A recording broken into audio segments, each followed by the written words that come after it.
ఇంతకాలం వలస విధానాలపై కఠినంగా వ్యవహరించిన అమెరికా అధ్యక్షుడు డొనాల్డ్ ట్రంప్ ఇప్పుడు తానే స్వరం మార్చారు.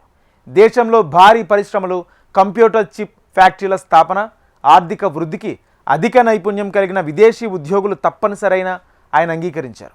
విదేశీ నిపుణులు లేకుండా తాము విజయం సాధించలేమని స్పష్టం చేశారు.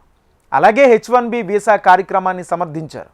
ట్రంప్ తమ వైఖరి మార్చుకోవడంపై మద్దతుదారుల నుంచి వ్యతిరేకత ఎదురవుతుంది. అయితే వారు విదేశీ ఉద్యోగుల నైపుణ్యం అవసరాన్ని అర్థం చేసుకోకపోవడంపై ట్రంప్ అసహనం వ్యక్తం చేశారు. Make America great again Donald Trump విధానం ఇది. అమెరికాకు రెండోసారి అధ్యక్షునిగా అధికారం చేపట్టినప్పటి నుంచి స్థానికులకు ఉద్యోగ అవకాశాల్లో పెద్దపీట వేస్తానంటూ వలసలపై ఆంక్షలు విధిస్తూ వచ్చారు. విదేశీ వృత్తి నిపుణుల కారణంగా అమెరికన్లకు ఉద్యోగ అవకాశాలు లభించడం లేదని మొన్నటి వరకు ట్రంప్ వాదించారు. ఈ దిశగా కఠిన నిర్ణయాలు తీసుకుంటూ వస్తున్నారు. ఇటీవల H1B వీసా ఫీజును $1,00,000 పెంచడం ప్రపంచవ్యాప్తంగా కలకలం రేపింది. ట్రంప్ విధానాలపై అమెరికాలో కూడా వ్యతిరేకత పెరిగింది. ఇటీవల వివిధ రాష్ట్రాల గవర్నర్ పదవులకు, నగరాల మేయర్ పదవులకు జరిగిన ఎన్నికల్లో అధికార రిపబ్లికన్ పార్టీకి ఎదురుదెబ్బ తగిలింది. దీంతో వలస విధానాలు, H1B వీసా విషయంలో డొనాల్డ్ ట్రంప్ యూటర్న్ తీసుకున్నారు. తాజాగా విదేశీ ఉద్యోగుల అవసరం అమెరికాకు ఉందని బహిరంగంగా అంగీకరించారు.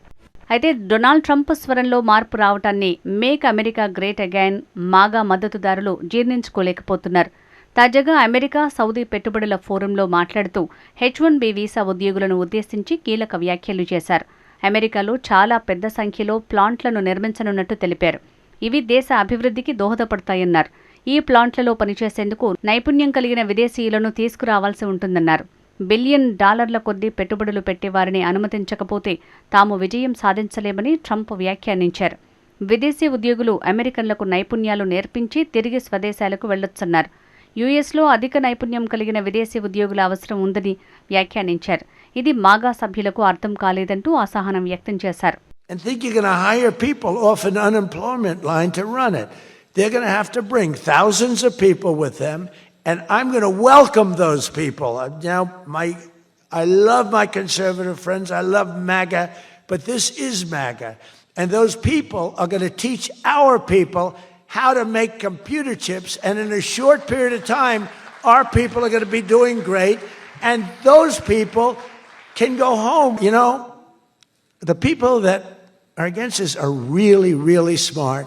They're unbelievable patriots, but they just don't understand. Our people have to be taught. This is something they've never done. కొద్ది రోజుల క్రితం అమెరికా ఆర్థిక శాఖ మంత్రి స్కాట్ బెసెంట్ కూడా H1B వీసాపై కీలక వ్యాఖ్యలు చేశారు. రాత్రికి రాత్రే నౌకల్లో వస్తువులు ఎగుమతి అవుతాయని తాము చెప్పడం లేదని, మేం సెమీకండక్టర్ పరిశ్రమను అమెరికాకు తీసుకురావాలని అనుకుంటున్నామని తెలిపారు.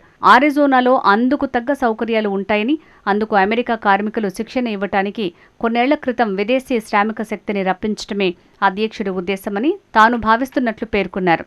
అమెరికన్లకు శిక్షణ ఇవ్వండి, తర్వాత తిరిగి వెళ్లిపోండి, ఉద్యోగాలను పూర్తిగా అమెరికన్లే తీసుకుంటారు అనేదే వీసా విషయంలో ట్రంప్ కొత్త విధానమని వెల్లడించారు. విదేశీ కార్మికులపై దీర్ఘకాలికంగా ఆధారపడకుండా అధిక నైపుణ్యం కలిగిన ఉద్యోగాలు పొందేలా అమెరికన్లకు శిక్షణ ఇవ్వాలని పేర్కొన్నారు.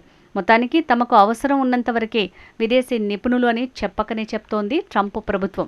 అమెరికాలో H1B వీసాల ద్వారా ఉద్యోగ అవకాశాలు పొందుతున్న వారిలో ఎక్కువగా భారతీయులే ఉన్నారు. ప్రొఫెషనల్, టెక్నికల్ సర్వీసెస్, విద్య, తయారీ, సమాచారం, ఆరోగ్య సంరక్షణ మరియు ఫినాన్స్ వంటి రంగాలలో ఈ వీసాలకు ప్రాధాన్యత ఉంటుంది.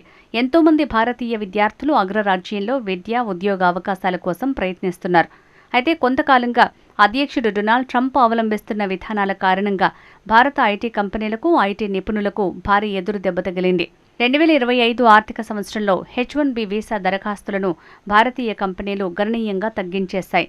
బ్లూంబర్గ్ లెక్కల ప్రకారం గత ఏడాదితో పోలిస్తే వీసా దరఖాస్తులు 37% తగ్గాయి. ట్రంప్ కొత్త వీసా విధానం, ప్రతి కొత్త H1B వీసా కోసం $1,00,000 ఫీజు లాంటి వాటి కారణంగా కంపెనీల దృక్పథంలో మరింత మార్పు వస్తుందని భావిస్తున్నారు. మరోవైపు టాప్ 7 భారతీయ సంస్థలు H1B అప్లికేషన్లను 70% తగ్గించాయి. 2025లో కేవలం 4,573 ప్రారంభ ఉపాధి ఆమోదాలను మాత్రమే పొందారు. అమెరికా టెక్నాలజీ దిగ్గజాలు H1B వినియోగంలో ఆధిపత్యం చెలాయిస్తున్నాయి.